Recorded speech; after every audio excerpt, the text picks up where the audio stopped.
शिल्पनिदेशक संदाता संत जगनाडे महाराज शासकीय औद्योगिक प्रशिक्षण संस्था नागपूर।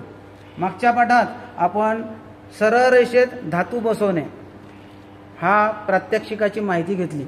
या पाठात आपण विविंग बीड्स म्हणजे सरळ रेषेत धातू न बसवता त्या इलेक्ट्रोडला योग्य मोशन देऊन आपण जॉबवर धातू बसवणार आहे। यासाठी आपल्याला जे कौशल्य आपण शिकणार आहोत त्याच्यामध्ये सर्व कौशल्य तुमचा मोल्टन पूल जो आहे तो मोल्टन पूल कंट्रोल करून विविंग मोशन देणे हे एक महत्त्वाचं कौशल्य याच्यामध्ये आपण समाविष्ट केलेले आहे। बाकी कौशल्य याच्यासोबत आहेतच, कारण आपल्याला जी प्लेट तयार करायची आहे ती प्लेट तयार करताना प्लेट कटिंग झालं, मार्किंग झालं, पंचिंग झालं, फायलिंग झालं, तो जॉब आहे त्या जॉब काटकोनात मिळवणे झाले, हे सर्व कौशल्य आपण याआधी शिकलेलो आहोत। परंतु या प्रात्यक्षिकाचं मुख्य कौशल्य एक आहे की आपल्याला मागे जेव्हा प्रात्यक्षिक आपण केलं त्याच्यामध्ये आपण इलेक्ट्रोड सरळ रेषेत सरळ चाल घेतली आहे, परंतु या प्रात्यक्षिकामध्ये आपल्याला त्या इलेक्ट्रोडला योग्य मोशन द्यायची आहे। तर याची पूर्वतयारी काय? तर पूर्वतयारी म्हणजे आपण हा जो वेल्डिंग ट्रान्सफॉर्मर आहे, स्टेप डाऊन प्रकारचा ट्रान्सफॉर्मर आहे, तो संपूर्ण जोडणी सहित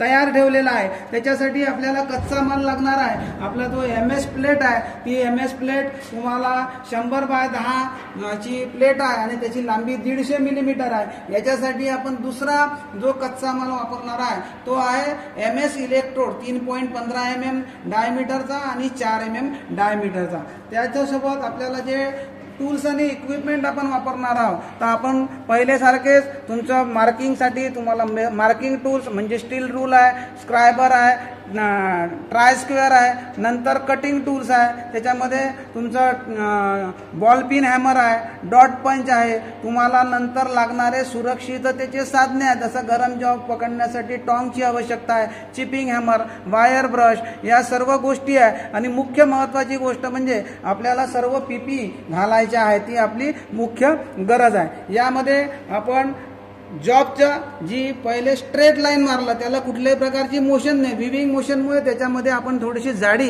त्या जॉबची वाढवणार आहोत। तर आपली प्लेट तयार झालेली आहे, मागच्या पाठात दाखवल्याप्रमाणे त्या प्लेटला आपण फायलिंग करून राईट अँगलमध्ये मिळवलेला आहे, त्याच्यावर मार्किंग केलेलं आहे, पंचिंग केलं आहे, जॉबचा पृष्ठभाग स्वच्छ केला आहे। इलेक्ट्रोड होल्डरमध्ये 3.15 मिलीमीटर व्यासाचा इलेक्ट्रोड घेऊन वेल्डिंग मशीनवर आपण 110 अँपिअर एवढा प्रवाह स्थिर केलेला आहे। आणि आता आपल्याला पुढचं जे आपण काम करणार आहोत विविंग मोशन, तर आपला एक प्रशिक्षणार्थी आहे, तो आपल्याला मागच्या वेळेला प्रात्यक्षिकामध्ये आपण दाखवलं, तर यावेळेला विविंग मोशन कशी मारायची तर आपला प्रशिक्षणार्थी मारून दाखवणार आहे। त्याला आपण मागच्या प्रात्यक्षिकामध्ये काय समजलं ते पाहून त्याला सांगून तो आता आपल्याला विविंग मोशन मारून दाखवणार आहे। योग्य वेल्डिंग स्क्रूचा वापर आपल्याला करायचा आहे आणि सोबत वेल्डिंग इलेक्ट्रोडला मोशन सुद्धा द्यायची आहे। वेल्डिंग इलेक्ट्रोडला मोशन वेगवेगळ्या पद्धतीने आपण देऊ शकतो, झिगझॅग मोशन देऊ शकतो, राऊंड हाफ राऊंड मोशन सुद्धा देऊ शकतो।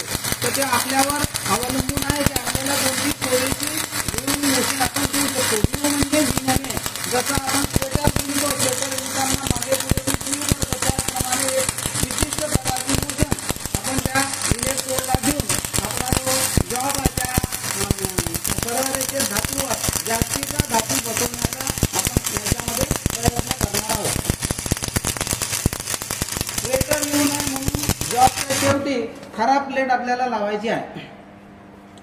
आता जॉब पूर्णपणे विविंग मोशन मारलेला आहे त्याने, आता तुमचं चिपिंग करून त्याच्यावर वायर ब्रश करून तो सांडा साफ करायचा आहे आणि साफ झाल्यानंतर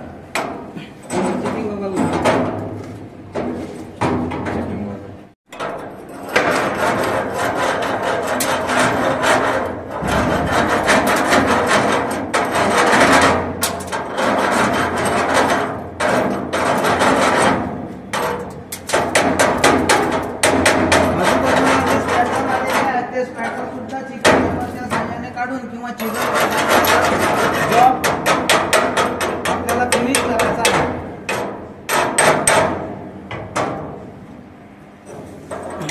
वेल्ड स्वच्छ करा,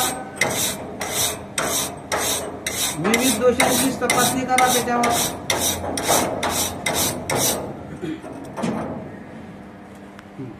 तर अशा तऱ्हेने विविंग मोशन देऊन हा जॉब आपण पूर्ण केलेला आहे।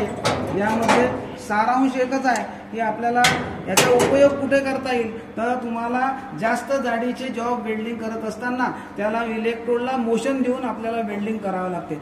सारांश काय या प्रात्यक्षिकाचा की तुम्हाला वेल्डिंग करताना स्टार्ट करणे, arc start, arc break, weaving motion या सर्व गोष्टी कौशल्य तुम्हाला याच्यामध्ये शिकायचं आहे। क्रेटर येणार नाही याची सुद्धा दक्षता घ्यायची आहे। बाकी या प्रात्यक्षिकासाठी आपण ज्या नेहमी दक्षता घेतो त्या दक्षता तुम्हाला घ्यायच्या आहेत। म्हणजे तुम्हाला प्रॅक्टिकल करताना सर्व पीपीईचा तुम्हाला उपयोग करायचा आहे। उघड्या डोळ्याने वेल्डिंग पाहायचा नाही। नंतर तुमचा जो गरम जॉब आहे तो टॉंग सांडशीने पकडा। वेल्डिंग करताना योग्य वेल्डिंग स्पीडचा वापर करा। इलेक्ट्रोडचा अँगल जो आहे, कोन आहे, तो तुमच्या वेल्ड लाईनशी योग्य प्रमाणात ठेवा। आपण इलेक्ट्रोडचा कोन 70 ते 80च्या कोनात ठेवतो। तर या सर्व गोष्टी या कौशल्य या प्रात्यक्षिकामध्ये आपण समाविष्ट केलेले आहे आणि या विद्यार्थ्यांनी तुम्हाला विविंग मोशन मारून दाखवलेली आहे। पाहिजे त्या प्रमाणात नाही, आपण तरी पण सुधारणा त्याच्यामध्ये अजून आपण करू। धन्यवाद।